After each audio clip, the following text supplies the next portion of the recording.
Good day everyone. Thanks for taking the time to view my technical video. In this video, I will present the work titled Frequency Response of Synthetic Jets Emanating from an Array of Circular Orifices. My name is Nadim Arafa. I am currently working as a postdoctoral fellow at the Institute of Aerospace Studies at the University of Toronto. This work is also co-authored by my two supervisors, Dr. Pierre Sullivan from Mechanical and Industrial Engineering and Dr. Alice Ekmekshi from the Institute of Aerospace Studies at the University of Toronto. This presentation would contain the usual components. I will start by showing a brief background and motivation for this work. Then I will go over the scope of this work and the used experimental setup. After that, I will show the results of the experimental and numerical investigations presented here. And of course, at the end, I will conclude by summarizing the results and show the future directions for this. So, to give a brief background for anyone who's not from the field, the synthetic jet is a mean of injecting zero mass momentum flux into the boundary layer region. And this can happen can be achieved by attaching an enclosed cavity to the flow through a small orifice, and by exciting this cavity volume through an oscillating diaphragm, a series of oscillatory vortices can be generated at the exit of the orifice and can be injected into the flow through expulsion and ingestion of flow at this orifice.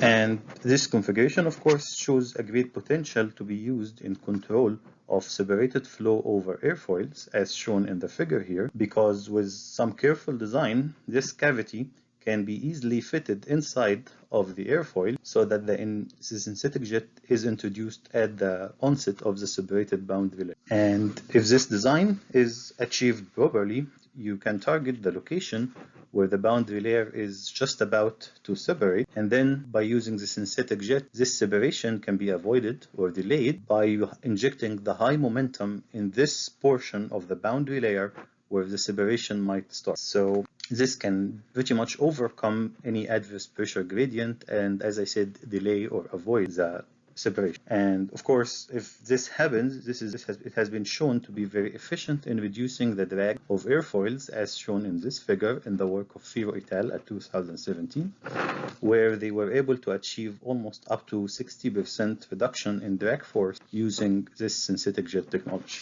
Of course, this has a great potential in aerospace applications through either reducing the drag on the main wings of an aircraft, such as shown here in the work of Monastero et al., or controlling the flow over the vertical tail of an aircraft, such as the work of Rathai et al. However, the main takeaway from here is that to cover a longer span, you will need to use either a very long rectangular orifice or a number of isolated orifices, circular or rectangular, to cover all of the length. And in this case, you will either have a large synthetic jet actuator or a number of isolated synthetic jet. So the motivation of this work can be presented from the industry's point of view by the fact that this synthetic jet technology has several advantages, mainly the compact size, the less power consumed, and low parasitic. Also, it can be used to actively control flow separation, and then it can be easily and finely tuned to target different flow control. The drawbacks, which are pretty much our motivation in research, is pretty much, as you can see, that the design of the synthetic jet is not fully understood so far. The frequency response depends on the design parameters, and the span-wise coherence or uniformity is not usually guaranteed. And also, the synthetic jet is shown to make or to generate a very high levels of noise, and of course, to mitigate this noise, the frequency response has to be clearly understood. So the scope of this work is basically to address those two main points. Those are, as I said, the frequency response of synthetic jet and the effect of excitation on span-wise uniformity.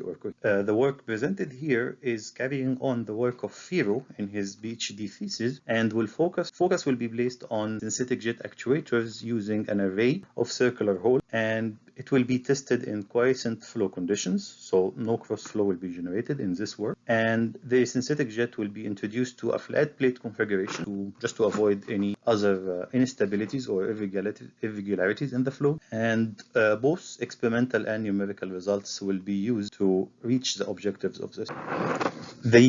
I will start by explaining the experimental setup, and then I will get to the numerical simulation. So the experimental setup used here consists of what we refer to as a synthetic jet actuator. In our design, it's being excited by 16 piezoelectric elements arranged in 8 pairs. So each piezoelectric element here will correspond to one on the opposing side, and the enclosed cavity is connected to the flow through 16 Orifices. And the air volume inside of this configuration would look like this if you model it as just an air volume. And it takes this shape where we can see these surfaces are basically the surfaces just adjacent to the piezoelectric element or where the oscillation are. So for the results, the first type of results shown here is the jet velocity measurement, which are basically generated by using a hot wire probe that is placed exactly at the exit of the orifice and used to measure the fluctuating. So here you can see the hot wire signal after being phased out over a full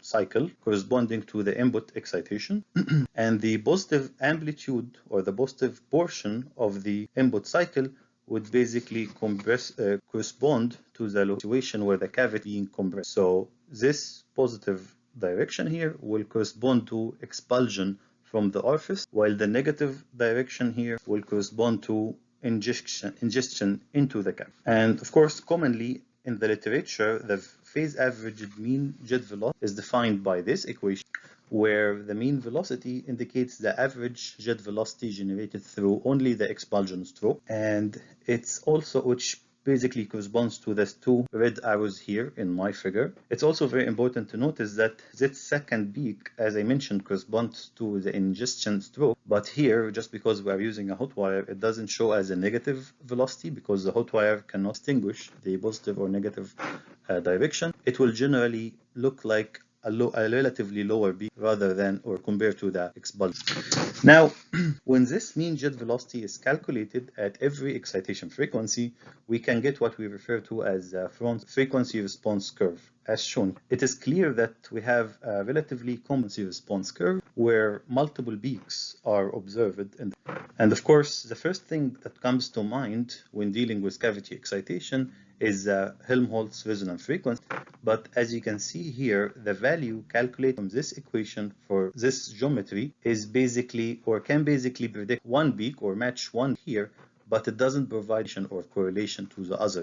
So in an effort to explain this behavior, we captured cross-jet velocity profiles at two subsequent orifices to see if we can see or determine any difference. So for example, for this excitation frequency, 1200 Hz, which corresponds to the peak that I showed earlier, slight variation or difference can be observed between the cross-jet velocity across two subsequent jets. And however, when this peak at each of the orifices is extracted for all of the span-wise direction, or basically over all of the 16 orifices, we can see a certain variation pattern located or observed when you compare along the jet velocity, the peak jet velocity at the center line along the span. So those 2 points that I was talking about are basically the two in the middle ones, but when you compare all of that to all of the 16 orifices, you get this kind of pattern in variation. And when this same test was repeated or performed for a different excitation frequency, 800 Hz, as you can see here, we noticed that, or you can see that the variation pattern is very different. So this kind of dependency basically indicates a difference in the excitation mechanism, which depends on the used frequency. So therefore, a better understanding of this behavior can be gathered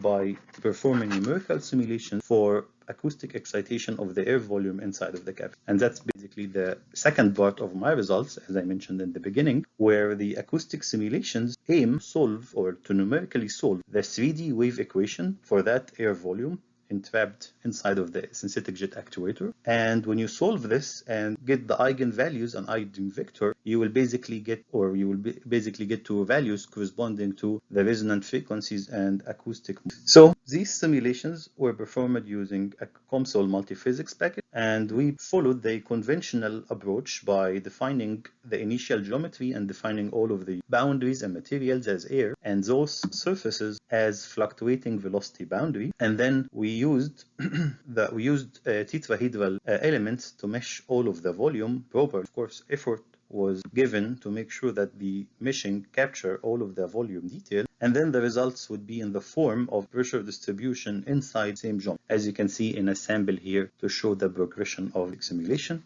And of course, all of this was performed several times to get the excitation or the resonant frequency. So to validate the simulations, the resonant frequencies are extracted and compared to the peaks that can be observed experimentally. And as you can see from the table, a very close agreement is observed between the experiments and the results of the simulation. Now, the beauty of the acoustic simulations or the numerical simulation is that we can extract, as I mentioned, we can extract the acoustic pressure distribution at different resonant frequencies. And that will give you the acoustic mode that corresponds to excitation at that frequency. So, for example, here we can see two modes of excitation.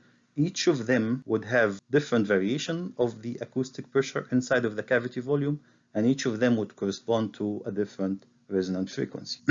Now, we can compare these acoustic modes to the phase angle difference between the jet velocity and the input signal that we can extract from the experiment. It's important to notice that the value of the phase difference itself, the phase angle difference itself, is irrelevant in this case. However, the fact that in this case, for example, you have two sides of the actuator that looks like generating the same acoustic pressure when you get to the acoustic simulations, and then basically this two sides would have the same phase angle, so they are in phase to each other, and that's what we got from the experiment. So it seems like when you excite the cavity with this frequency, experimentally, you are actually imposing or getting the same acoustic pressure distribution corresponding to that mode. And same goes to the other excitation or other mode shapes, which you have also almost 90 degrees out of phase. So that's why you will end up with one portion of the cycle generating high acoustic pressure, while the other one generating less or acoustic pressure, which translates to jet velocity within the same excitation.